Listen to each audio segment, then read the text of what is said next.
महाराज जी, जैसे सारे प्रारब्ध लगता है पत्नी आने के बाद ही शुरू होते हैं।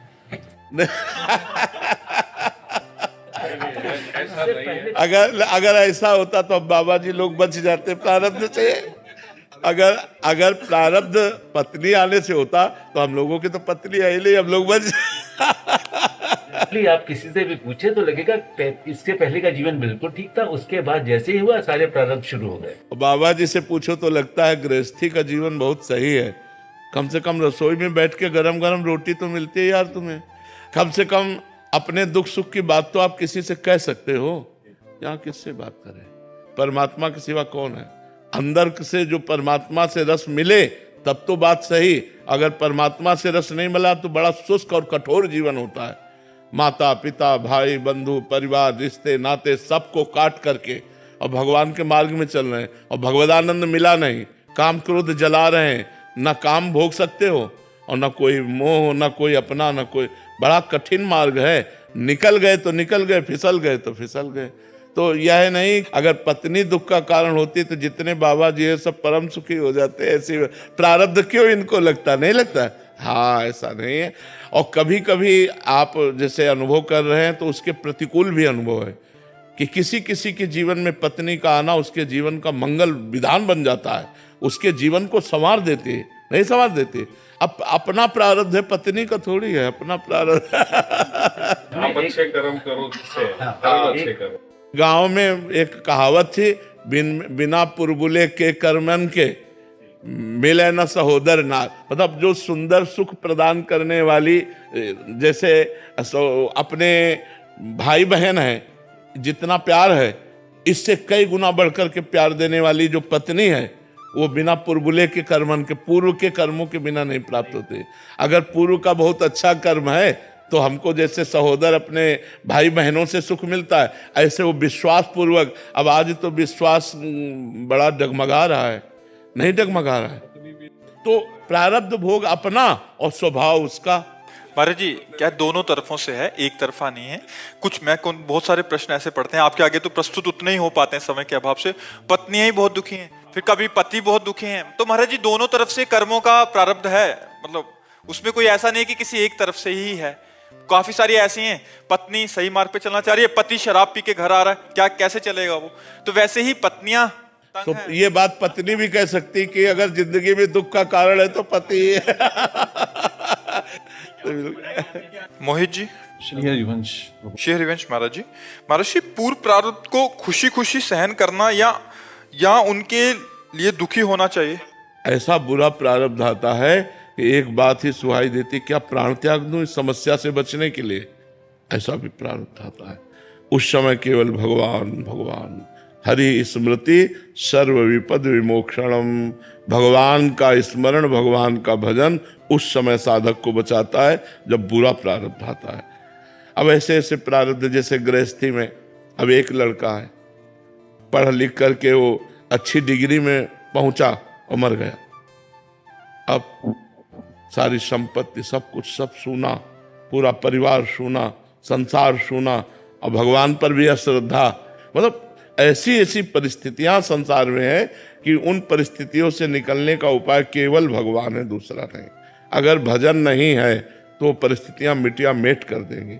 ऐसी भी परिस्थिति आती है। तो इसलिए हमें लगता है सुख और दुख, सुख सह जाए अभिमान ना आवे, और दुख सह जाए हम उसमें नष्ट ना हो, ये भजन से बल मिलता है। और ये सबके जीवन में सुख और दुख दोनों आते हैं, इसलिए सबको भजन करना चाहिए। नाम जप भगवान का अवश्य करना चाहिए, भगवान की पूजा आराधना अवश्य करनी चाहिए, जिससे हमारा जीवन मंगलमय कट जाए। देखो, आनंद की बाढ़ आ रही थी अयोध्या में। कल सुबह राम राजा बनेंगे, राम जी जैसे सुंदर सर्वांग प्रभु राजा बनेंगे, चक्रवर्ती सम्राट पद पर बैठेंगे। और समय के बिगड़ गया। 14 वर्ष का वनवास, तापस वेश विशेष उदासी, 14 वर्ष राम वनवासी। लेकिन भगवान की मुस्कुराहट में तो कोई फर्क नहीं पड़ा, पर अयोध्या उजड़ गई। दशरथ जी के प्राण चले गए, माताएं विधवा हो गईं, पूरी अयोध्या राम जी के वियोग में 14 वर्ष ऐसी उदास, ऐसे खिन्न कि भोजन अच्छा न लगता। राम जी सबके प्राण थे, समस्त अयोध्यावासियों के। तो भगवान ने लीला करके दिखाई है कि जब भगवान के उपस्थिति में ऐसी ऐसी विपत्तियां आ गई तो हम लोग तो भगवान के रचे हुए मनुष्य हैं, हमारे जीवन में बराबर सुख कैसे रह सकता है। तो इसलिए भगवदानंद में हम दुख सह सकते हैं। तो भगवान का जब नाम जप करेंगे, अच्छे आचरण करेंगे तो हमारी बात बनेगी, नहीं तो ये संसार बहुत दुखमय है। पता नहीं आपको दिखाई देता है कि नहीं, सबसे बड़ा दुख है कि हम कब मर जाएं, भरोसा नहीं। और मर गए तो लड़का बच्चा परिवार मकान दुकान बैंक बैलेंस सब यहीं पड़ा है। सबसे बड़ा डर वही है। हाँ वही, मतलब कि कब मर जाए कोई भरोसा नहीं। तो इसलिए हर समय राधा राधा राधा नाम जप करें तो हमारा, अगर हम अभी मर जाते हैं तो हम भगवत प्राप्ति हो जाएगी, हमारा जन्म मरण से मोक्ष हो जाएगा, हमारे पापों का नाश हो जाएगा। तो खूब नाम जप करो, अच्छे आचरण करो। अंजना जी, राजस्थान। श्री हरिवंश महाराज जी, सत्संग में एक बार सुना था कि शरणागत होने के बाद शिष्य का सारा भार गुरुदेव संभालते हैं तथा अधिकांशतः देखा गया है पर शरणागत होना कठिन है ना। शरणागत का मतलब केवल कंठी तिलक लगा लेना थोड़ी होता है। शरणागत का मतलब होता है मन से, वचन से, कर्म से गुरुदेव की आज्ञा पर तत्पर है। ये मन आपका है, ये वाणी आपकी है, मैं आपका हूं। अब क्या रह गया? अब तो भार ले लिए प्रभु, पूरा भार ले लिए, लेकिन कंठी तिलक बंधवा के मन मानी आचरण करो, कह दो गुरु जी कि हम शरण में थे, हमसे गलत, तो भाई अभी नहीं। अभी पहले भजन करो, उनकी आज्ञा में चलो, पूरा समर्पण हो जाए, अंदर से अहंकार समर्पित हो जाए। बस यही तो खेल था, अहंकार ही तो बंधन का कारण था। वो समर्पित हो गया भगवान को या गुरुदेव को, तो आप परम पद के अधिकारी हो गए। तो ऐसे केवल दीक्षा ले लेना और कंठी तिलक बंधवा लेना, इसे शरणागति नहीं कहते। ये संपूर्ण शरणागति नहीं। शरणागति का बाहरी अंग है, आंतरिक शरणागति का अंग है मेरे गुरुदेव, और उनकी आज्ञा के विरुद्ध नहीं चलना, हर समय भजन करना। तो गुरुदेव भार संभाल लिए, अपने आप संभाल लिए। महाराज जी, मेरा सब विपरीत चल रहा था, एक भी आचरण आपके अनुकूल नहीं है। मुझे मेरे अंदर लोभ, लालच, काम, क्रोध, स्वार्थ, द्वेष, प्रमाद सब नजर आ रहे हैं। जिस महाराज जी कह रहे हैं कि एक तरफ ऐसा हो रहा है, एक तरफ आपकी कृपा का अनुभव हो रहा है, एक तरफ संसार से रुचि हो रही है, तो दोनों मतलब हाँ चलते रहेंगे, काफी समय तक चलते रहेंगे। जब हमारा नाम जब चलता रहेगा और इस त्रिगुण माया को हम बाधित कर पाएंगे, तब हम त्रिगुणातीत स्थिति में पहुंचे। अभी तो गुणों का प्रभाव, सतोगुण आया तो शांत, रजोगुण आया तो भोग का चिंतन, तमोगुण आया तो निद्रा, आलस्य, प्रमाद, ये सब चलते रहेंगे। पर हमें इनके बीच में भी नाम जप करना है। सतोगुण है तो भजन में सहयोग मिलेगा, रजोगुण है तो मन लगेगा नहीं, तमोगुण है तो बिल्कुल मन नहीं लगेगा। लेकिन हमको तीनों में भजन करना है। तो हमारे पास अस्त्र हैं, जैसे एक योद्धा के पास अस्त्र होते हैं। ये अस्त्र काम नहीं किया तो अब ये किया।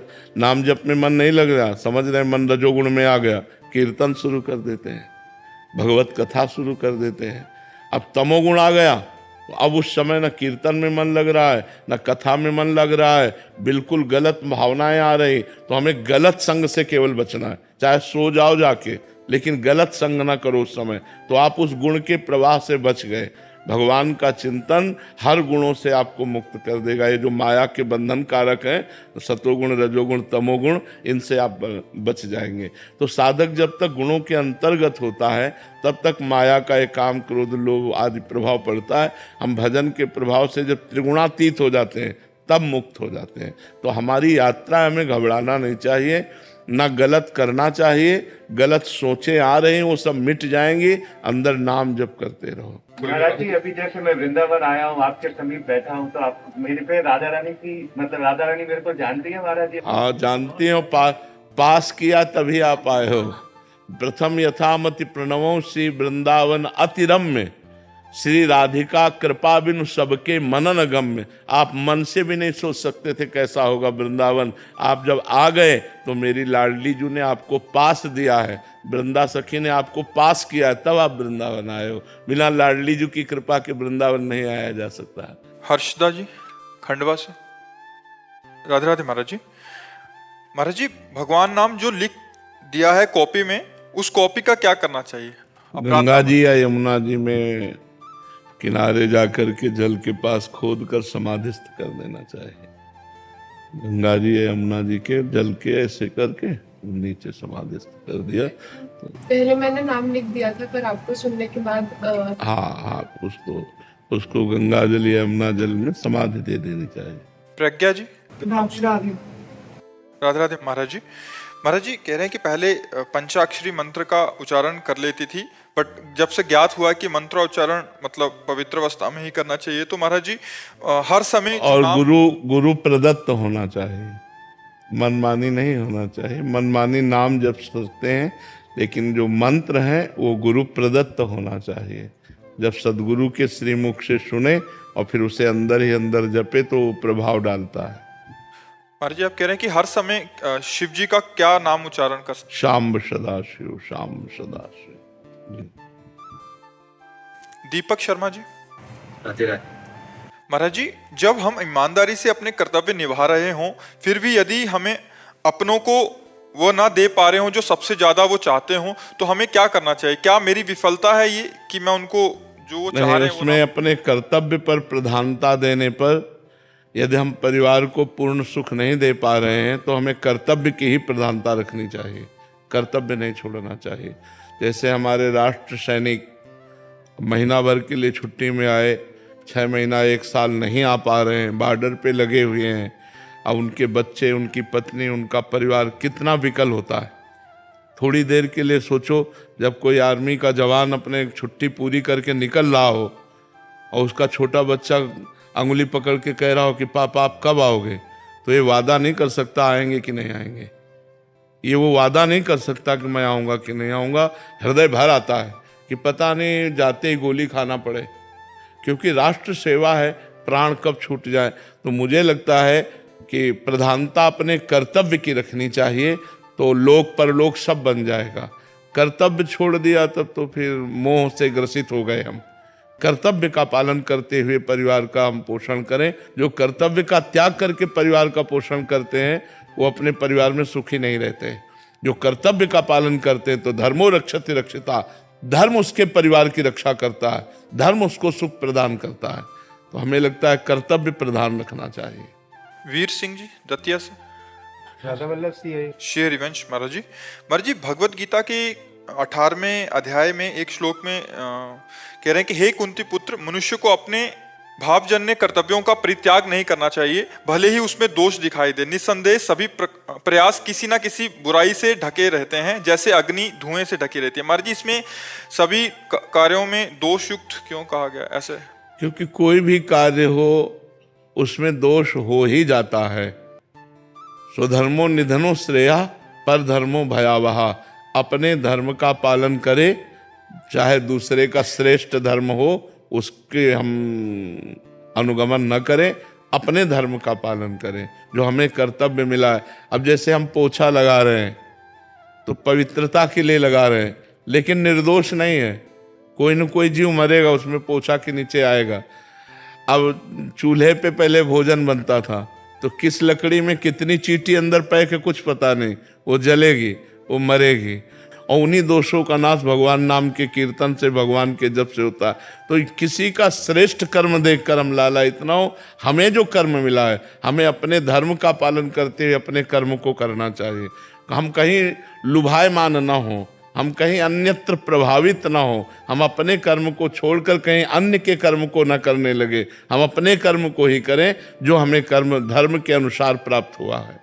चेतन भावसार। राधा वल्लभ श्री हरिवंश। श्री हरिवंश महाराज जी। महाराज जी मैं नित्य प्रति ब्रह्म मुहूर्त में उठकर ठाकुर जी की सेवा आरती करता हूँ, किंतु जब भी अपनी आंखें बंद कर प्रभु की छवि या चिंतन करता हूँ तो महाराज जी मुझे प्रभु की नहीं आपकी छवि मन में नजर आती है। तो महाराज जी मैं इस क्या समझूं मेरे उन विचारों को? अब हमें तो लगता है भगवान की छवि आए तो अच्छी बात है। ये छवि तो नष्ट हो जाएगी, आज नहीं तो कल।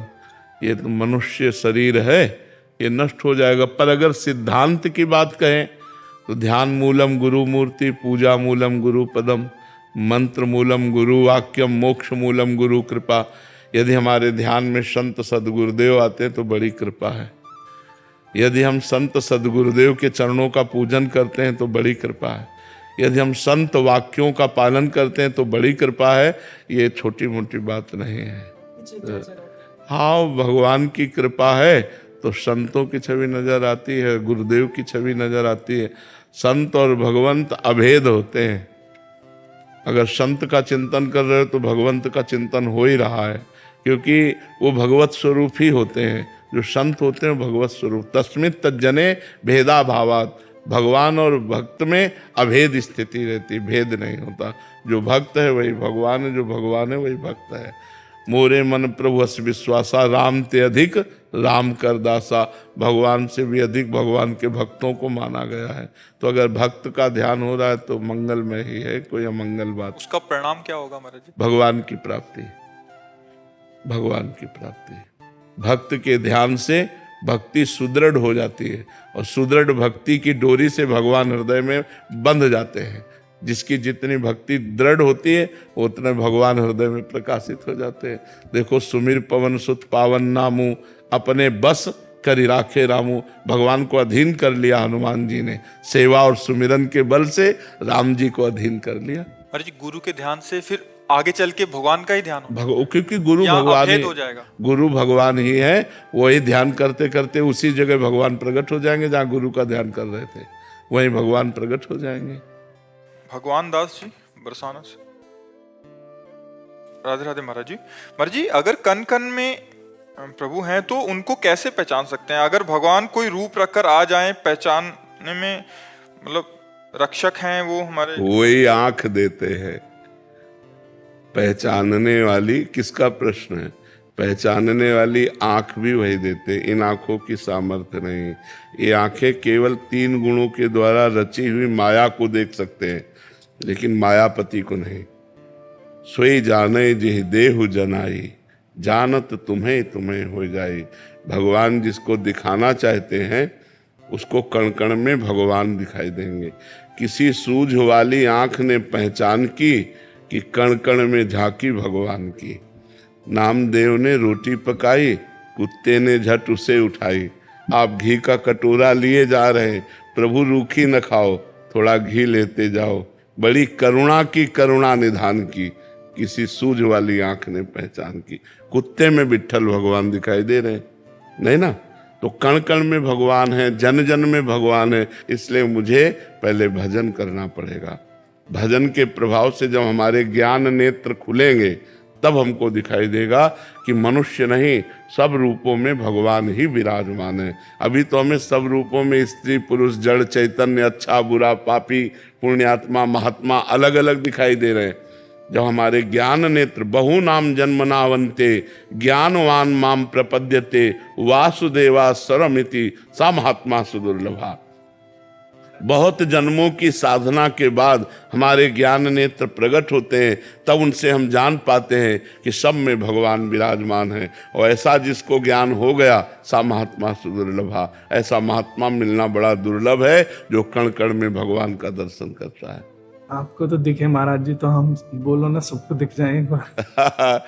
ऐसा होता ना। एक बार भाई जी से, हनुमान प्रसाद पोद्दार जी से उनके निज जनों ने कहा कि राधा कृष्ण आपको बहुत प्यार करते हैं, वो आप राधा कृष्ण को प्यार करते हैं। भाई जी एक बार राधा कृष्ण से कह दो हम लोगों को भी दिखाई दे दे। तो भाई जी ने कहा अगर ऐसा विधान होता तो हम पूरे विश्व को दर्शन करा देते, पर ऐसा विधान नहीं है। जब तक आप रोओगे नहीं, जब तक आप तड़पोगे नहीं, तब तक वो आपके नेत्रों में आने वाले नहीं। और वो ना आना चाहे तो किसी की ताकत नहीं कि आपको दिखा दे, और वो आना चाहे तो किसी की ताकत नहीं कि रोक ले। ये स्वतंत्र हैं।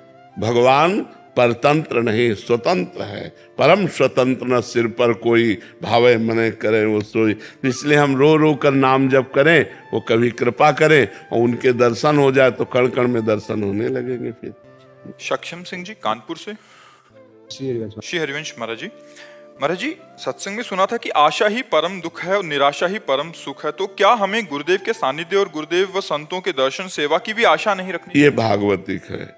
वहां संसार की आशा को कहा गया है आशा ही परमम दुखम नैराश्यम परमम सुखम। भोग सुखों की आकांक्षा धन की आकांक्षा, मान प्रतिष्ठा की आकांक्षा, सबसे बड़े बनने की आकांक्षा, ये दुख ही प्रदान करती है। लेकिन हम वृंदावन जाएं, हम भगवान के दर्शन पावें, हम संतों का संग करें, हम नाम जप करें, हमारे अच्छे आचरण हों, ये कामना, ये आशा दुख देने वाली नहीं। आशास्य दास्यम वृषभानुजायास तीरे समध्यास्य च भानुजाया कदानु वृंदावन कुंज वीथी शुहम राधे अतिथिर्भवयम। हे किशोरी जू, कब ऐसी कृपा होगी कि वृंदावन की गलियों में मैं भिक्षा मांग कर खाऊं, राधा राधा रटूं और आपका दास्य भाव पाऊं, आपका दासी पद प्राप्त करूं, ऐसी मेरी आशा है। तो आशा एक राम जी से, दूजी आशा छोड़ दे। नाता एक राम जी से, दूजा नाता तोड़ दे। तो जो दूजी आशा है वो छोड़ने की बात है, भगवान की आशा थोड़ी। भगवान से आशा करो कि हे भगवान मेरा भजन बने, हे भगवान मेरी बुद्धि शुद्ध रहे, हे भगवान मैं सबका उपकार करूं, हे भगवान हमारे हृदय में आपका स्मरण चलता। ये आशा तो करनी ही है, भोगों की आशा के त्याग की बात है। जैसे महाराज जी आपका सानिध्य कम प्राप्त हो पाता है, तो जैसे और आपके कोटि के जो गुरुजन जैसे संत उनके सानिध्य में हमें जाने की जरूरत है, जाना चाहिए। जैसे आपका सानिध्य कम प्राप्त हो पा रहा है प्रकट में। जी, आवश्यक लगे तो जाना चाहिए, संतों का संग सुनना चाहिए। पर हो सकता है एक संत के सिद्धांत को दूसरे संत का सिद्धांत काट रहा हो, क्योंकि कोई कर्म योग है, कोई अष्टांग योग है, कोई ज्ञान योग है, कोई भक्ति योग है, कोई प्रेम योग है। तो जैसे यहाँ की जो चर्चा है वो भक्ति और प्रेम योग से युक्त होगी, तो कोई इसे काट सकता है, क्योंकि दासोहम की है। जब कोई शिवोहम की चर्चा करेगा तो वो काट देगा, तो फिर कहाँ चल पाओगे। तो एक है साधे सब सद है, और सब साधे सब जाए। अगर हम बहुत जगह सत्संग करेंगे तो हमें ज्ञान तो हो जाएगा बहुत जगह का, लेकिन लाभ नहीं, पर हम चल कहाँ पाएंगे। और एक जगह का सत्संग किया और पकड़ लिया, चल दिया, तो चले गए, निकल गए, पार हो गए। तो ये बात ध्यान रखना है।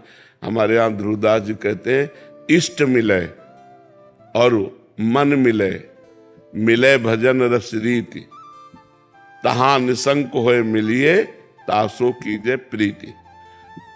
ऐसे का सत्संग करो जिससे इष्ट मिलता हो, श्यामा श्याम, मन मिलता हो, और श्यामा श्याम की दासता रूपी भजन रस रीति मिलती हो, तब तो सही रहेगा। नहीं तो फिर वो सत्संग आपको दूसरे मार्ग की तरफ ले जाएगा। थोड़ी देर दूसरे मार्ग की बात सुनी, थोड़ी देर प्रेम मार्ग की बात सुनी, फिर ज्ञान मार्ग की बात सुनी, तो चलोगी किसमें। एक मार्ग पकड़ लो, एक मार्ग चलो, तो सिद्ध हो जाओगे, भगवान की कृपा प्राप्त हो जाएगी।